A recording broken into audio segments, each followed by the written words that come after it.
May aasahang refund ang higit sa 7 milyong customers ng Manila Electric Company o Meralco matapos pa pag-utos ng Energy Regulatory Commission o ERC.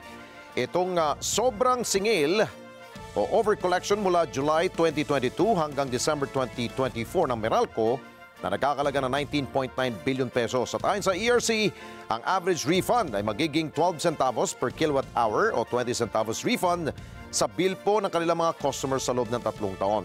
Una nang ibinunyag ni dating ERC Commissioner Alfred Noon na batay sa kanyang computation mula 2015 hanggang ngayong araw, nasa higit 100 bilyong piso ang kailangan pang i-refund ng Meralco dahil po sa overcollection ng kumpanya.